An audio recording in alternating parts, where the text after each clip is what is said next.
Hey everybody, welcome to Dr. Cammy and Karen Go Keto, where Cammy and I are transitioning to a ketogenic lifestyle. I hope you're here just to watch us, and hopefully you'll comment and let us know if you're on this journey, you're thinking about taking this journey, and follow along with us, and you can see our ups and downs. So Cammy is she's been doing this I think since about May, and has a history of sugar addiction and binge eating. And we're going to talk about what happened this week. So, Cammy, let us know what happened. Take it away. All right. Well, hi everybody. Welcome. So today is on this taping is a Thursday night. And on Monday, so that was about 3 days ago, I went to have Chinese food with my sister. We went out and I thought that beef and broccoli would be fairly benign, but I got this food and I started eating it. It had fried rice and an egg roll and beef and broccoli, and it was very, very sweet. It had a lot of sugar in it. So I'm going on week 5 without sugar, really watching it closely and trying to keep it out of my diet, which some of it was getting in there. And apparently this food was loaded with it. And I think that's what really tipped me off into going on a little, what I'm calling a mini binge, where I dropped my sister back off after we had finished eating to her house and proceeded to go to 7-Eleven and buy the cookies that they have there in a 2-pack and dibs, ice cream dibs, peanut butter M&Ms, and Skittles. And it was an interesting binge that I had because I ate one of the cookies and then I started eating the ice cream dibs. And the first cookie was so delicious and delightful. And about half of the dibs container that I was eating was so tasteful. And then my taste buds got used to everything and it became more like I was a slave to just finishing off all that food that I had bought. And I wasn't even enjoying it. And it was very frustrating to me.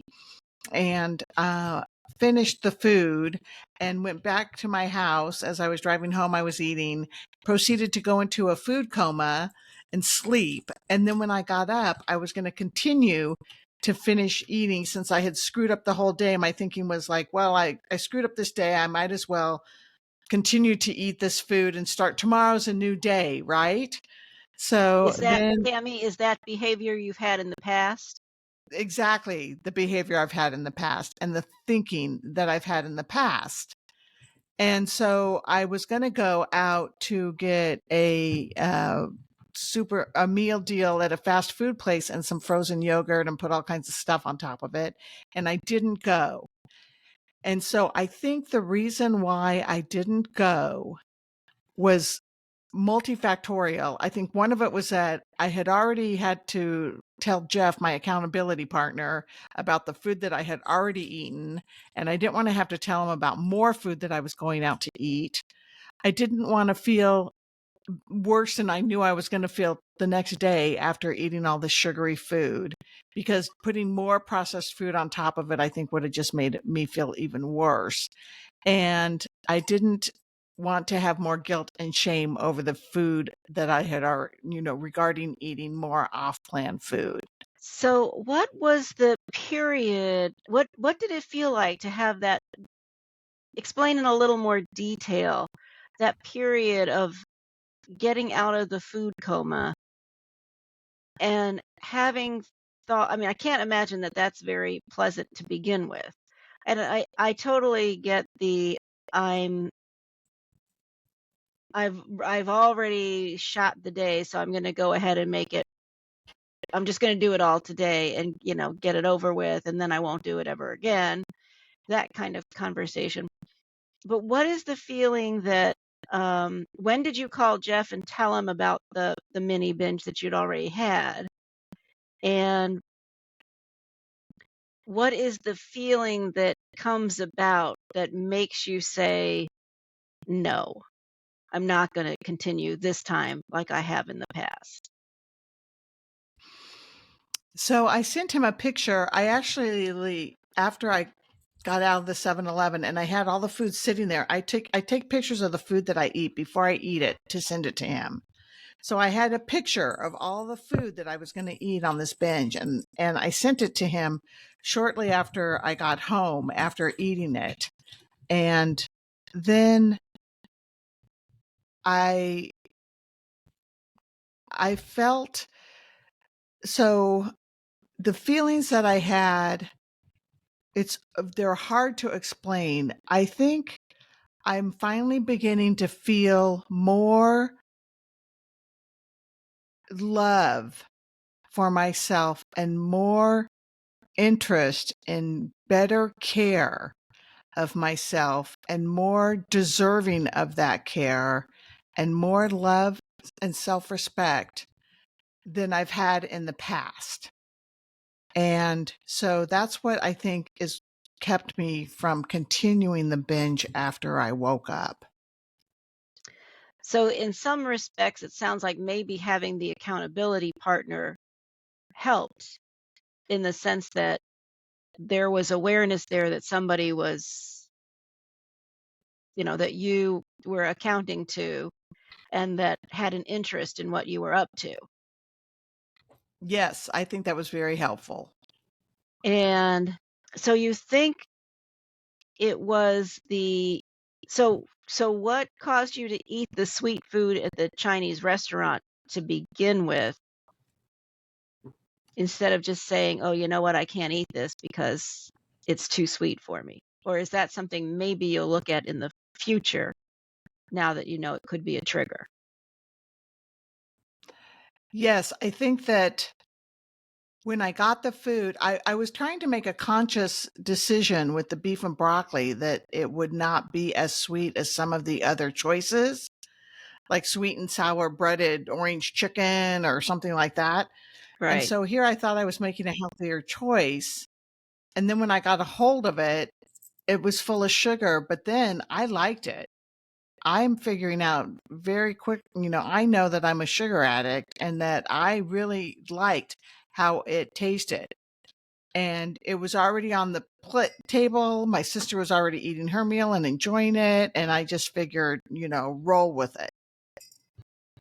So in saying you'll, just roll with it, I've noticed that a lot of people, and I'm sure I'm one of them, we rely on pat phrases to communicate things so that we don't actually have to dig down into words that better express how things are. So when you say roll with it, I mean, you're talking about roll with it because you got a couple of rolls there.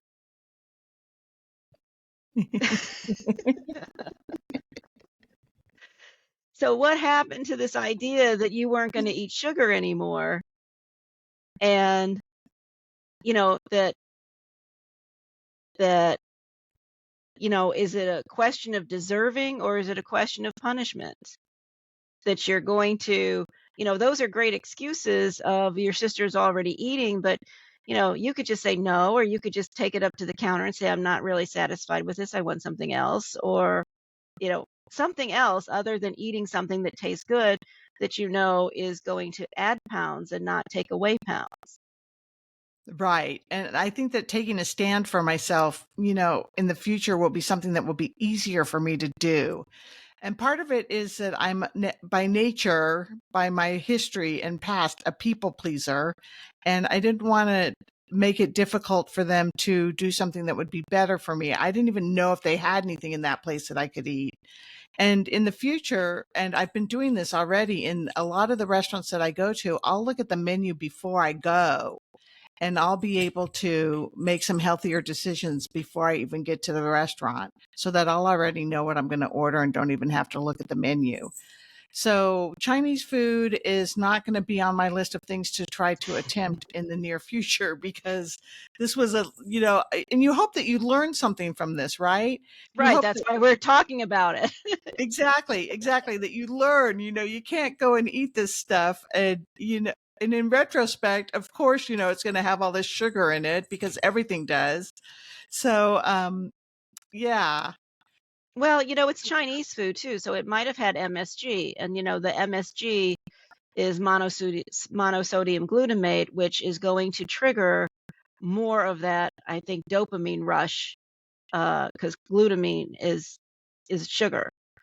So, um, that's more of a craving kind of food. So that's a possibility as to why you wanted something more after it.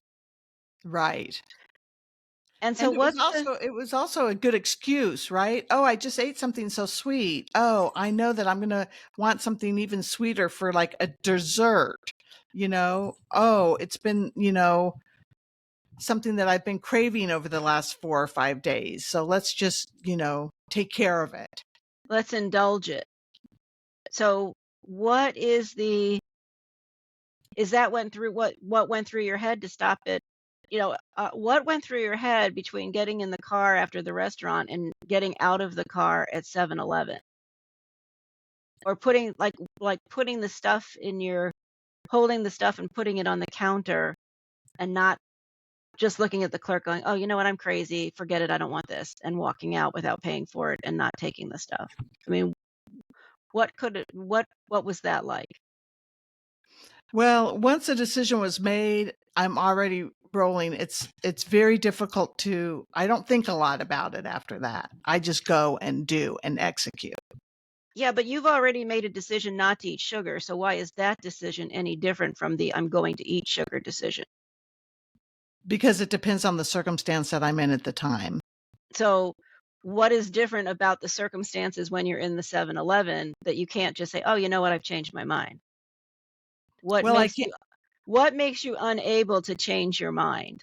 I don't know. I have been able to change my mind. I've been over at the Vons and I had bagels and muffins in my little, hand carrying basket that I was carrying around. And I went back and put them away because I Yeah, decided I was up to something bigger than that. yeah, So sometimes I'm able to do that. And that's really progress for me. But sometimes I don't keep my eye on the prize at the end of the line.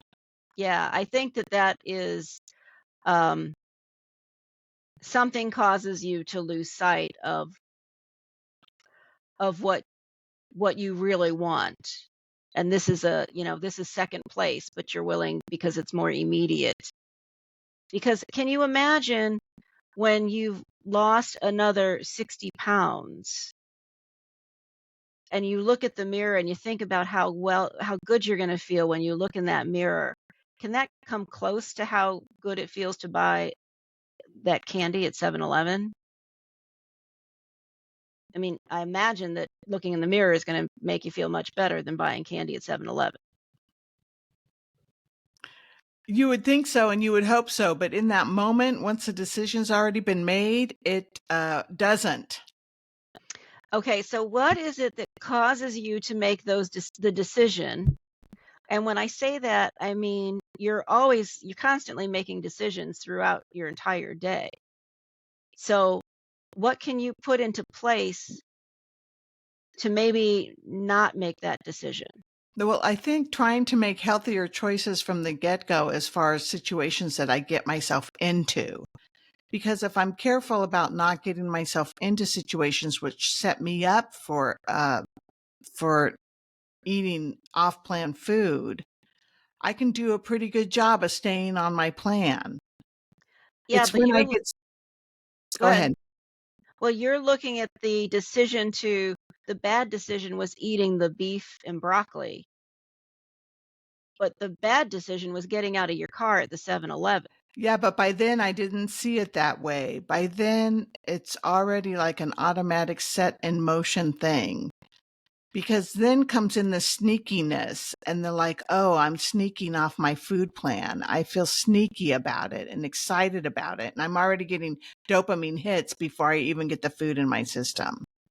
Yeah. So we read, I don't know, think I mentioned it on this channel about the dopamine hits and that this is done in the area of accomplishment and motivation. And this guy was talking about how you get this dopamine hit when you're in the anticipatory stage of something. Not so much that not the accomplishment part of it, but at the anticipatory. And so that's what keeps people going is, oh, I'm going to probably especially like a gambler or, somebody who's playing a game or something, you just say, oh, I just won 10 points. Just wait until I win another 10 points, or wait till I win 100 points. And because you anticipate, you just keep on track. So do you think it has a difference if you had had a response from Jeff regarding the candy when you sent him the picture? No, because I think I took the picture of the food I was going to eat, and then I ate it on the way home. And when I got home, I sent him the picture. Okay, so that's the sneaky part of things. Hmm. So I would recommend in the future when you are going to send him pictures of food that you maybe should send it and say this is what I'm going to eat and not this is what I am eating, because maybe he would stop you and say, maybe, and there's maybe something, well, no, you didn't send it to him, so he's not going to say I don't care. Right. So, you know what I'm saying is that you can create that support structure for yourself that says, oh, you know what? No, I'm not going to wait till I eat it. I'm going to send it to him and tell him I'm going to eat it and see what happens. Okay. Do you think that would be helpful? No, I don't think that's something I would do because the sneakiness and the dopamine high is already coming from the planning of it. Right. And it's too late. It's too late to inhibit it by then. The way to Well, inhibit this whole situation was to not go to the Chinese restaurant in the first place. yeah, but you don't know when you're going to be in a situation that is the situation that you consider to be the trigger. So what I'm saying is we do know that if you're willing to take a picture of the food you're going to eat, then to send it first.